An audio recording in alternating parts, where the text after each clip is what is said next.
Welcome to ASMM group of education institute private limited का स्वागत है। चलिए बात करते हैं नेक्स्ट टॉपिक की। आपने जो प्रीवियस लेक्चर देख रखे हैं, जो भी हमारे यहाँ बच्चे ऐड हो रहे हैं, जो भी बच्चे हमारे यहाँ जो लेक्चर देख रहे हैं, वो लोग प्रॉपर नोट्स बनाइए। अगर आप प्रॉपर नोट्स नहीं बना पाएंगे तो ये सारी चीज़ें समझ में नहीं, क्योंकि ये कोई शॉर्टकट नहीं है, ये फुल वीडियो लेक्चर्स हैं। ठीक है, अगर आपको सही लगते हैं, आपको समझ में आते हैं, तो अपने दोस्तों को प्रमोट करिए। ये जो बच्चा SSC JEE में है या बच्चा गेट में, ये सभी के लिए यूजफुल हैं। ठीक है, यहाँ से SSC JEE का एक भी पॉइंट आपसे बाहर नहीं आएगा, ये हमारी गारंटी है। लेकिन आप उसको अच्छे से पढ़ लीजिए और हमारे ऐप को डाउनलोड कर लीजिए, जिससे ताकि आपको वहां पर टेस्ट सीरीज इसकी जो हम जो करा रहे हैं वीडियो लेक्चर्स, उसमें आपको प्रैक्टिस सेट करने को मिले। ठीक है, उसका भी कोई चार्ज नहीं है। चलिए बात करते हैं सम इंपॉर्टेंट पॉइंट की। देखिए, अब हम कैसे ड्रॉ करेंगे PVTS डायग्राम तो हमें समझ में आ गया था, लेकिन हम उनकी वैल्यू कैसे लगाएंगे, तो मैंने ये प्रूफ नहीं की हुई है, बस आपके लिए जस्ट वैल्यू लिख दी गई है। अगर मेरा कांस्टेंट प्रेशर होगा तो वो क्या उसकी वैल्यू क्या होगी, 0 होगी। अगर मेरा कांस्टेंट वॉल्यूम होगा तो उसकी वैल्यू इनफाइनाइट होगी। अगर मेरा टेम्परेचर कांस्टेंट है तो उसकी वैल्यू 1.4 होगी। अगर मेरा एडियाबेटिक है तो उसकी वैल्यू 1.4 होगी। हमको पता है एयर के लिए 1.4 लेते हैं और पॉलीट्रॉपिक के लिए 1.2 लेते हैं। ठीक है, जरूरी नहीं है कि 1.2 ले लीजिए, या फिर आप कुछ भी ले सकते हैं, क्योंकि बस इससे कम होनी चाहिए वैल्यू। चलिए बात करते हैं, पहले हम पहला पॉइंट, कंप्रेशन प्रोसेस।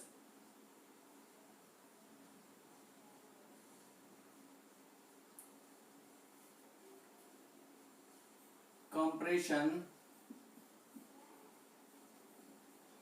प्रोसेस, ठीक है। कंप्रेशन प्रोसेस का मतलब है, जैसे हिंदी मीडियम के बच्चे हैं वो जान सकते हैं कि कंप्रेशन का मतलब है किसी चीज को दबाना, कंप्रेस करना, यानी कि बड़े एरिया से छोटे एरिया की ओर लाना, या दूसरी भाषा में ये कह सकते हो किसी चीज का आयतन घटाना, इज अ कंप्रेसिव वैल्यू। ठीक है, चलिए बात करते हैं हम PV डायग्राम पर। बहुत ध्यान से देखिएगा, PV डायग्राम। इधर जो डायग्राम है P का, वो हमने ये लगा दिया, P की तरफ कांस्टेंट प्रेशर प्रोसेस, हमने वॉल्यूम की तरफ ये वाला डायग्राम बना लिया। अब देखो, बोला गया प्रेशर कांस्टेंट है तो मेरी वैल्यू कितनी है। अगर मेरा कांस्टेंट प्रेशर है तो मेरी वैल्यू कितनी है, ये कांस्टेंट प्रेशर है जिसकी वैल्यू 0 है। ये कांस्टेंट वॉल्यूम है जिसकी वैल्यू इनफाइनाइट है। ठीक है, उसके बाद क्या बचा हमारे पास, आइसोथर्मल, एडियाबेटिक, पॉलीट्रॉपिक। खींच दीजिए, 3 लाइनें खींच दीजिए।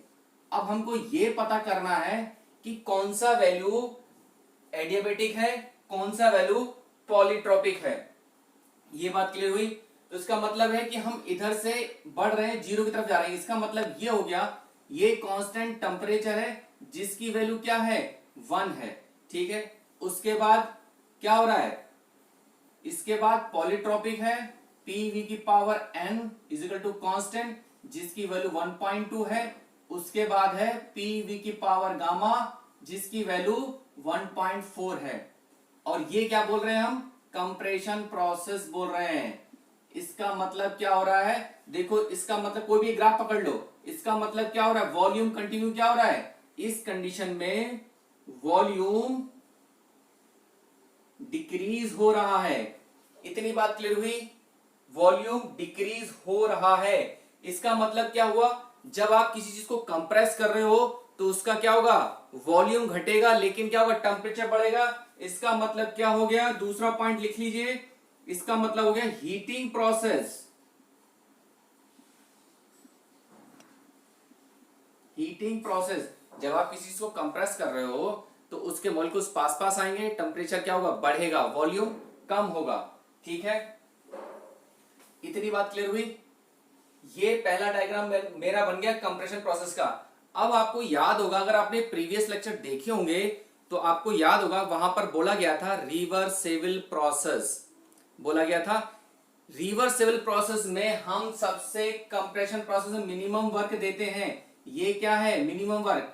अच्छा, अब ये बताओ, कोई आपसे ये पूछ ले कि इस ग्राफ में सबसे ज्यादा मैक्सिमम वर्क डन किस में हो रहा है, तो सबसे ज्यादा एरिया किसने कवर किया हुआ है? देखो मैं यहां बता देता हूं, डॉटेड डॉटेड, ये वाला एरिया कांस्टेंट प्रेशर ने कवर किया हुआ है। सबसे ज्यादा वर्डन किस में आएगा? सबसे ज्यादा वर्डन कांस्टेंट प्रेशर में आएगा। ठीक है, यहां लिख लो इसको। सबसे ज्यादा वर्डन किस में आएगा? कांस्टेंट प्रेशर में आएगा। उससे कम फिर पीवी की पावर गामा में आएगा। एडियाबेटिक उससे कम पॉलीट्रॉपिक में आएगा। सबसे कम पीवी इजिकल टू कांस्टेंट में आएगा, मतलब आइसोथर्मल प्रोसेस में, क्योंकि इसकी वैल्यू 1 है और ये तो 0 है, क्योंकि हमें पता है कि जब वॉल्यूम कांस्टेंट होता है, कोई भी ग्राफ जब कवर नहीं करता है तो उसका वर्डन क्या होता है? 0 होता है। तो वॉल्यूम कांस्टेंट है तो वर्डन क्या होगा? 0 होगा। तो इसका वर्डन हमने लिखा नहीं। तो हमने पढ़ा कि रिवर्सिबल एडियाबेटिक प्रोसेस में सबसे मिनिमम वर्क देते हैं, और हमें जब मिनिमम वर्क देते हैं और हमें मैक्सिमम वर्क मिलता है। लेकिन रियल लाइफ में ऐसा नहीं। जब आप कोई बिजनेस करोगे तो आपको पता है मैक्सिमम वैल्यू लगाओगे तब आपको मिनिमम वैल्यू मिलना शुरू होगी। मतलब कहने का मतलब ये है कि जब आप बिजनेस में बहुत बड़ा अमाउंट लगाओगे तो छोटा अमाउंट कमाने को मिलेगा। ठीक है, लेकिन रिवर्सिबल प्रोसेस मतलब यहां पर कह रहे हैं कि जब आप मिनिमम लगाओगे तो आपको मैक्सिमम मिलेगा। Is a hypothetical value. तो यहां पर मिनिमम लगा रहे हो, ठीक है, जब एक्सपेंशन होगा तो ये मैक्सिमम मिलेगा। चलिए अब एक्सपेंशन का ग्राफ बना लेते हैं। पीवी की पावर गामा, और ये ग्राफ है एक्सपेंशन। और जो हिंदी मीडियम वाले बच्चे देख रहे हैं उसको बोलते हैं एक्सपेंशन, का मतलब होता है विस्तार। ठीक है, चलिए बना लीजिए ग्राफ।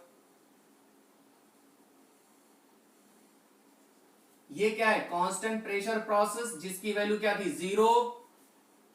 ये क्या है? कांस्टेंट वॉल्यूम, जिसकी वैल्यू क्या है? इनफाइनाइट। बेटा कम से कम 2 क्वेश्चन यहां से उठते हैं, ध्यान रखिएगा। ये इतना सिंपल दिख रहा है लेकिन है नहीं इतना सिंपल। ठीक है, अब हमने मिनिमम वर्क दिया, एक्सपेंशन में मैक्सिमम वर्क मिलेगा, मतलब ये उल्टा हो जाएगा। चलिए पहले 3 ग्राफ बना लीजिए। 3 चीजें हमारी छूटी हुई है, 3 का ग्राफ बना लीजिए। अब हमने बोला कि ये वैल्यू शिफ्ट हो गई कहां पर? यहां पर एक्सपेंशन प्रोसेस में, मतलब टेम्परेचर कांस्टेंट हो गया, इसकी वैल्यू क्या है? 1। तो रिवर्सिबल में क्या कहा था कि मिनिमम कंप्रेशन देंगे, मैक्सिमम एक्सपेंशन में मिलेगा। ठीक है, दूसरा ग्राफ क्या है? पीवी की power n is equal to polytropic process, जिसकी वैल्यू क्या है? 1.2 है। उसके बाद पीवी की power gamma is equal to constant, जिसकी वैल्यू 1.4 है। यहां तक बात क्लियर हुई सभी को? यहां तक बात क्लियर हुई सभी को? ठीक है, अब देखो, अब हमने यहां पर मिनिमम था, यहां पर मैक्सिमम हो गया, बस इतना ध्यान रखना है। तो W, अब ये बस ये उल्टी हो जाएगी वैल्यू। एक्सपेंशन का मतलब होता है, चाहो तो यहां पर वैल्यू लिख लो, एक्सपेंशन का मतलब होता है कूलिंग प्रोसेस। भाई जाहिर सी बात है, जब आप एरिया मतलब आपका बढ़ता जा रहा है, वॉल्यूम बढ़ता जा रहा है, तो चीजें क्या होंगी? कूल होंगी, ठंडा होंगी, क्योंकि एरिया ज्यादा एक्सपोज हो रहा है एटमॉस्फेयर में, ज्यादा हीट रिलीज होगी, तो क्या हो रहा है? कूलिंग प्रोसेस हो रहा है। अब देखो, ये कभी कभी क्वेश्चन पीवी नहीं पूछ सकता है, कभी कभी हो सकता है कि वाई और एक्स में भी पूछ ले। ठीक है, कभी कभी हो सकता है कि वाई और एक्स में भी, ऐसे यहां पे भी होगा। देखो अब हम वर्डन निकालते हैं। W वर्डन किसमें होगा? कांस्टेंट प्रेशर में सबसे ज्यादा होगा, उससे कम W कांस्टेंट टेम्परेचर में होगा, उसके बाद P W जो होगा PV की power N is equal to constant में होगा, और सबसे कम किस में होगा? W इजिकल टू PV की power gamma is equal to constant. Just इसका अपोजिट हो जाएगा एक तरीके से। ठीक है, अब देखो यहां से 0 1 2 3, यानी कि वैल्यू क्या हो रही है?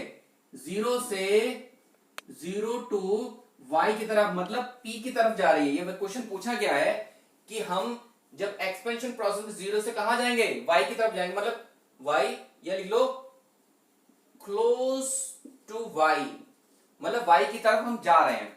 इतनी बात क्लियर हुई? और ये क्वेश्चन कई बार पूछा गया एसएससी में, यहां पर कई बार पूछा गया है।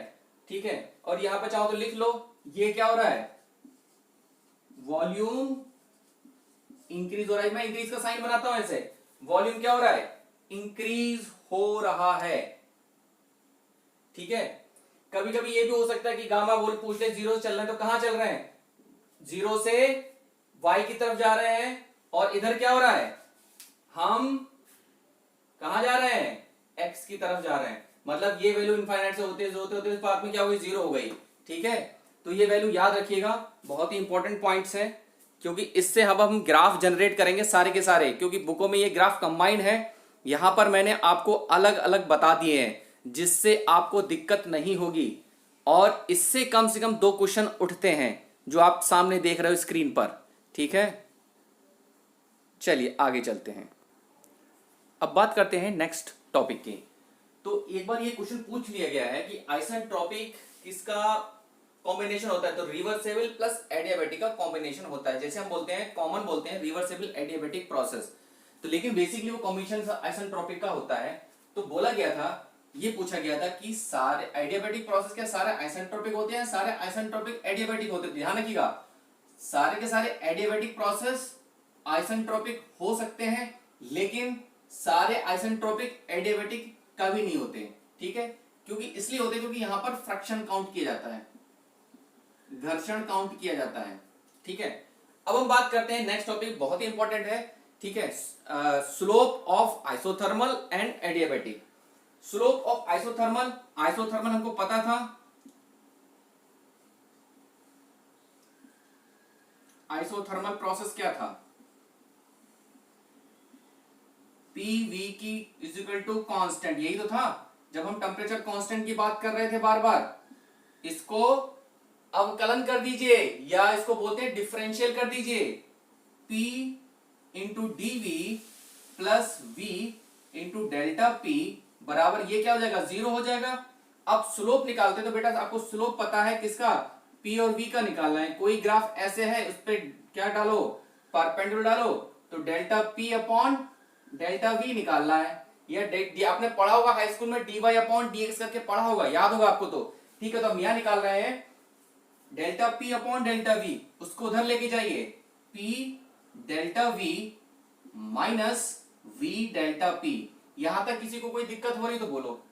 उसके बाद इसको उधर ले आइए, P अपॉन V माइनस का ले लीजिए चाहे तो, और delta P upon delta V। ठीक है, ये निकल के आ गया स्लोप, मैं यहां लिख देता हूं, ये निकल के आ गया, सही से लिख दो, delta P upon delta V for किसके लिए, आइसोथर्मल प्रोसेस के लिए क्या निकल के आया, माइनस P अपॉन V। ठीक है, अब दूसरा पॉइंट, अब हम बात करते हैं एडियाबैटिक प्रोसेस की। अब देखो एडियाबैटिक का मतलब था भाई, जानते हैं हम पी वी की power gamma is equal to constant, P V की power gamma is equal to constant. ठीक है, इसको भी क्या कर लीजिए, डिफरेंशिएट कर दीजिए, पी इसको छोड़ दिया, इसको डिफरेंशिएट, गामा वी की पावर गामा माइनस के 1 इंटू डेल्टा वी, प्लस ये ऐसे ही छोड़ दिया इंटू डेल्टा पी, ये तो 0 हो ही जाएगा बेटा ऑलरेडी। ठीक है, क्लियर हुई बात। इसको उधर ले जाइए, गामा इसको तोड़ लीजिए, अगर इसको ऐसे लिख सकते हैं, v की पावर गामा इंटू v की पावर माइनस के 1 लिख सकते हैं, तो ये नीचे आ जाएगा, डेल्टा v बराबर माइनस v की पावर गामा डेल्टा p। अब देखो ये इससे तो इसको काट दो, p into gamma into 1 upon v delta v बराबर माइनस के डेल्टा p। अब इसको इधर लेके जाइए, ये हो जाएगा P गामा माइनस का V is equal to delta P divide by delta V। ये किसका निकल के आ गया, मैं शॉर्ट में देता हूं, gamma is equal to constant, adiabatic process का निकल के आ गया। चाहो तो इसको इक्वेशन फर्स्ट मान लो, इसको इक्वेशन सेकंड मान लो। यहां तक किसी को कोई दिक्कत आ रही हो, कोई आपत्ति हो, नहीं समझ में आ रहा हो कोई पॉइंट तो बोलो, बहुत ही इंपॉर्टेंट पॉइंट है। किसी को कोई दिक्कत आ रही हो, कोई आपत्ति आ रही हो तो बोलिए बेटा, नहीं है। चलिए अब देखो बेटा, ये लिख सकते हैं। अब हम यहां से करेक्शन करते हैं, मैं यहां कर देता हूं करेक्शन। देखो सेकेंड इक्वेशन में लिखा हुआ है delta P divide by delta V for adiabatic is equal to minus के गामा, माइनस के मतलब इसको गामा इनटू माइनस का पी अपॉन वी। ठीक, इसकी जगह पर क्या लिख सकते हैं, ये लिख सकते हैं, ये स्लोप किसका है, टेम्परेचर कांस्टेंट का स्लोप है, लिख सकते हैं इसको ऐसे। तो delta P upon delta V adiabatic is equal to gamma times of delta P divide by delta V, क्या हो जाएगा, आइसोथर्मल। यानी कि ये हो गया ratio adiabatic divide by isothermal. चाहो तो स्लोप लिख लेना, नहीं तो कोई दिक्कत नहीं है, समझ तो गए होंगे सब लोग। स्लोप, ठीक है, क्या हो गया, गामा टाइम्स। इसका मतलब ये हो गया कि एडियाबेटिक बड़ा होता है आइसोथर्मल से। ठीक है, यानी कि एडियाबेटिक क्या हो गया, एडियाबेटिक बड़ा हो गया आइसोथर्मल से। यहां तक किसी को कोई दिक्कत? और चाहो तो लिख लीजिएगा, ये जो है ये ऑल फ्लूइड के लिए वैलिड है, चाहो तो यहां लिख लीजिएगा, कोई इशू नहीं है। ये ऑल फ्लूइड वैलिड मतलब सभी फ्लूइड की, सभी फ्लूइड के लिए वैलिड है। Adiabatic process divide by isothermal process. यहां तक किसी को दिक्कत तो बोलो।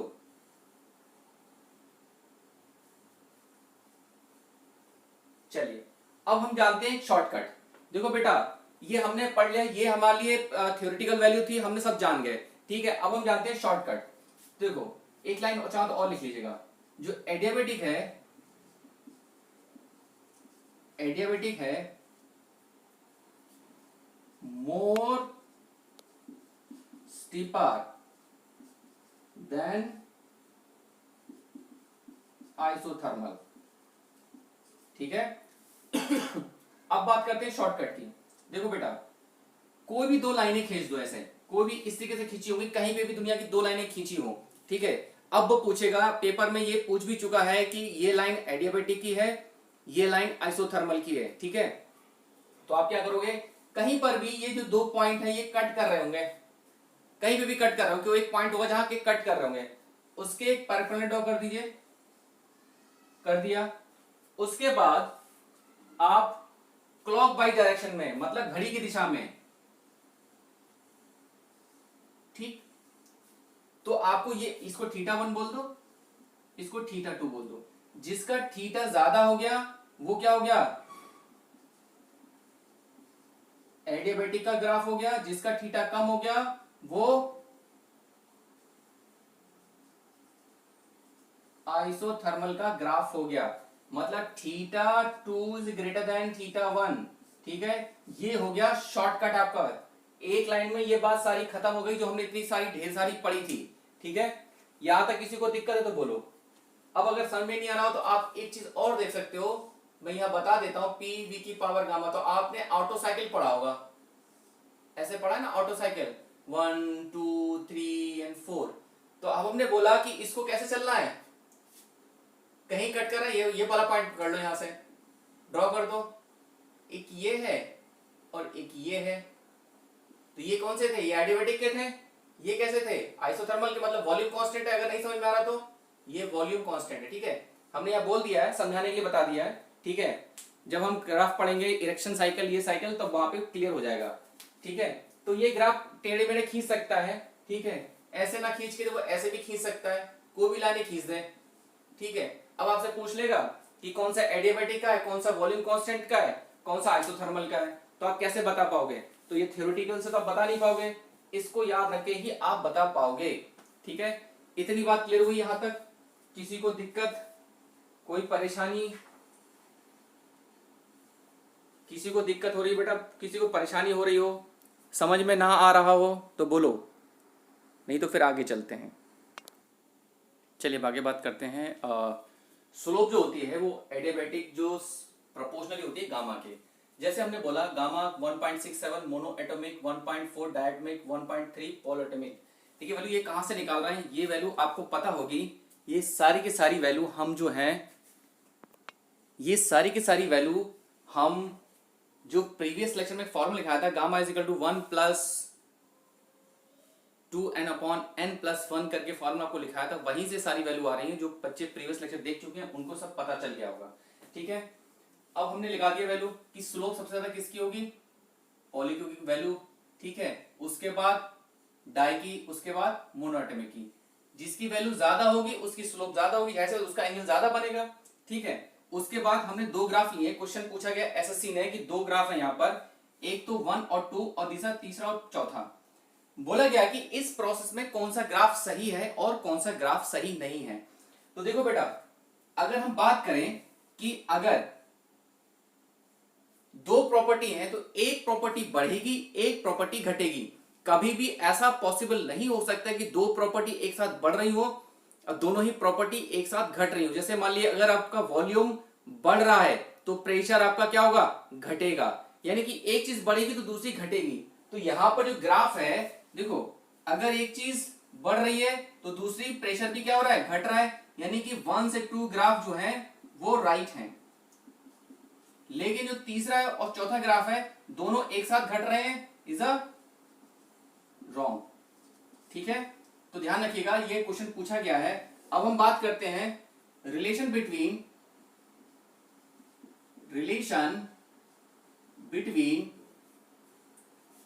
Constant volume process and constant pressure process. मैंने शॉर्ट में लिख दिया relation between constant volume process and constant pressure process. हम जानते हैं कि by the first law delta Q is equal to delta U plus d W, पता है सबको। इसको तोड़ दीजिए टी डी एस, इसको तोड़ दीजिए m c v delta T plus d W को ऐसा ही रहने दीजिए। हमने बोला कि कांस्टेंट वॉल्यूम है भाई, तो कांस्टेंट वॉल्यूम का मतलब क्या हो गया, वर्टन आपका 0 हो गया। तो टी डेल्टा एस बराबर m c v delta T. यहां तक किसी को कोई दिक्कत आ रही हो तो बोलो, यहां तक किसी को कोई दिक्कत आ रही हो तो बोलो। टीएस ग्राफ बना रहे हैं, ठीक है, इसको इधर ले जाइए चाहो तो, इसको इधर ले आओ। तो T upon m c v equals to, या फिर ऐसा करो सी वी की वैल्यू निकाल लो। ये क्या हो जाएगा, T delta S divide by delta T, और एम तो चल ही रहा है। ठीक, फिर दूसरा पॉइंट, वी नो दैट, हम जानते हैं एंथैल्पी क्या थी, U प्लस पीवी थी। तो delta H is equal to, इसको डिफरेंशिएट फॉर्म लिखिए, delta U plus P dV plus V delta P. ये क्या हो गया, ये डेल्टा क्यू हो गया। Delta H is equal to delta Q plus V d P. यहां तक किसी को कोई दिक्कत तो बोलो, यहां तक को किसी को पॉइंट हो, समझ में ना आ रहा हो कोई पॉइंट तो बोलो बेटा। इसका भी एक शॉर्टकट है, यहां से आपको ग्राफ पकड़ना आ जाएगा कि कैसे ग्राफ को बता रहे हैं। ठीक है, प्लस वी डेल्टा पी। अब हम बात करें, ये जो है ये कांस्टेंट प्रेशर प्रोसेस पे चल रहा है। तो कांस्टेंट प्रेशर का मतलब क्या हुआ, ये खत्म हो गया, ये तोड़ दो। डेल्टा एच को क्या होगा, M C P delta T. CP से तोड़ा क्योंकि एंथैल्पी कांस्टेंट प्रेशर हम पढ़ चुके हैं कि कांस्टेंट होती है प्रीवियस लेक्चर में। ठीक है, एक ही चीज लिखो ना, दो दो कहां लिख गए। ठीक है, ये तो 0 हो गया। अब क्या हो गया, टी डेल्टा एस, सीपी की वैल्यू निकाल लो, क्या हो गया, T delta S upon delta T, और ये तो m यहां आ जाएगा ना, तो इसमें भी m यहां आ जाएगा, यहां इसमें क्या करेगा, यहां आ जाएगा। ठीक है, हम जानते हैं Cp is greater than Cv, पढ़ चुके हैं। Cp की वैल्यू पुट कर दिए, T upon m into delta S divide by delta T greater than T divide by m और delta S divide by delta T। ठीक, इससे ये काट दो तो क्या बच गया, delta S upon delta T। ये है हमारा कांस्टेंट प्रोसेस का, ये है कांस्टेंट वॉल्यूम का। ठीक है, ये कांस्टेंट प्रेशर का है और delta S upon delta T ये कांस्टेंट वॉल्यूम का है। जब भी हम ग्राफ बनाते हैं तो TS का ग्राफ बनाते हैं तो स्लोप क्या होगी, delta T upon delta S होगी। यही तो होगा भाई, अगर आप y और x निकाल लो तो dy अपॉन dx होगा। ऐसे ही जब TS का ग्राफ बना तो delta T upon delta S होगा। हमारे पास क्या है, delta T upon delta S है। इनइक्वालिटी बदल दीजिए भाई, जब इनइक्वालिटी बदलेंगे तो ये क्या हो जाएगा, उल्टा हो जाएगा। यानी कि delta T upon delta S constant volume is greater than delta T upon delta S constant pressure process. ये आपका प्रूफ हो गया कि कांस्टेंट वॉल्यूम का स्लोप ज्यादा होता है किससे, कांस्टेंट प्रेशर प्रोसेस से। यहां तक जरा नोट करिए, यहां तक नोट करते चलिए बेटा, यहां तक नोट करते चलिए। ठीक है, यहां तक नोट हो गया सबका। चलिए अब हम बात करते हैं शॉर्टकट की। अगर हमारे पास टीएस का ग्राफ है, लाइनें कौन सी खींचनी है, पीवी की खींच दो ऐसे करके, दो लाइनें कोई खींची होंगी। ठीक है, कहीं पर कट रही होगी, वहां पर चलिए परपेंडिकुलर ड्रॉ कर दीजिए, उसके एंटी क्लॉकवाइज, घड़ी की उल्टी दिशा में। ठीक है, इसको θ1 बोल दिए, इसका θ2 बोल दिए। जिसका स्लोप ज्यादा होगा वो कांस्टेंट वॉल्यूम का होगा, जिसका स्लोप कम होगा वो कांस्टेंट प्रेशर का ग्राफ होगा। यहां तक किसी को दिक्कत, कोई परेशानी? ठीक है, यहां तक किसी को दिक्कत तो परेशानी तो बोलो बेटा, बाकी नोट करते चलिए। ठीक है, शॉर्टकट जरूर याद रखिएगा भाई, कि आपको याद रहे ना रहे, लेकिन शॉर्टकट जरूर याद रखिएगा जिससे कि आपको दिक्कत ना आए क्वेश्चन पहचानने में। अगर आपने दिक्कत की, क्वेश्चन नहीं पहचान पा रहे तो आपसे कुछ नहीं होने वाला है। तो केयरफुली नोट्स बनाइए, हम सब नोट्स बनवा रहे हैं आपके लिए। चलिए दो लॉ की बात कर लेते हैं, एवोगाड्रो लॉ और डाल्टन लॉ। ये दो स्टेटमेंट, आप प्रूफमेंट इसका लेना देना कुछ नहीं है, लेकिन आपको स्टेटमेंट से लेना देना है। तो एवोगाड्रो ने कहा था कि same temperature pressure equal volume of all gases contain equal number of molecules. मतलब किसी गैस, समान ताप पर सभी गैसें समान आयतन घेरती हैं। ठीक है, शॉर्ट पे लिख दिया है, सेम वॉल्यूम ऑक्युपाइड टेम्परेचर और प्रेशर। सारी गैसेस क्या होंगी, समान वॉल्यूम को ऑक्युपाई करेंगी सेम टेम्परेचर और प्रेशर पर। या कह सकते हो उनके अंदर सेम मॉलिक्यूल्स होंगे, मतलब नंबर ऑफ मॉलिक्यूल्स क्या होंगे, सेम होंगे। Same temperature pressure equal volume of all gases, जितनी भी गैसेस हैं, contain equal number of molecule. अगर किसी, मतलब 10 गैसें हैं तो 10 गैसों के अंदर, मान ली एग्जांपल तौर पर 10 मॉलिक्यूल्स हैं, सभी के अंदर 10 मॉलिक्यूल्स होंगे, लेकिन टेम्परेचर क्या होगा, टेम्परेचर और प्रेशर क्या होगा, सबका समान होगा। दूसरा स्टेटमेंट देते हैं डाल्टन लॉ ने। डाल्टन लॉ 1803 में लेड जॉन डाल्टन ने अपनी मॉडर्न थ्योरी पर ये स्टेटमेंट दिया था। उन्होंने क्या था, total partial pressure of sum of mixture, मतलब सम ऑफ मिक्सचर को लिख देना चाहो नॉन रिएक्टिंग गैस।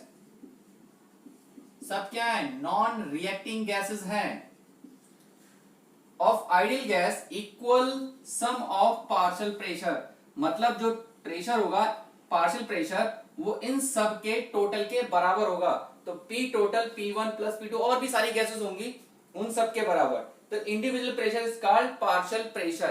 तो आपको बेटा स्टेटमेंट से लेना देना है, बाकी किसी चीज से कोई लेना देना नहीं है। चलिए टॉपिक को यहीं तक रखते हैं। यहां तक किसी को कोई दिक्कत है, कोई परेशानी हो तो बोलिएगा। ठीक है, बाकी आप लोग को अगर ये लेक्चर्स ठीक लग रहे हो तो आप लोगों को प्रमोट करिए। जो भी बच्चे हैं, सिविल है, मैकेनिकल है, सभी के लिए हम फ्री क्लासेस चला रहे हैं, फुल वीडियो लेक्चर के साथ।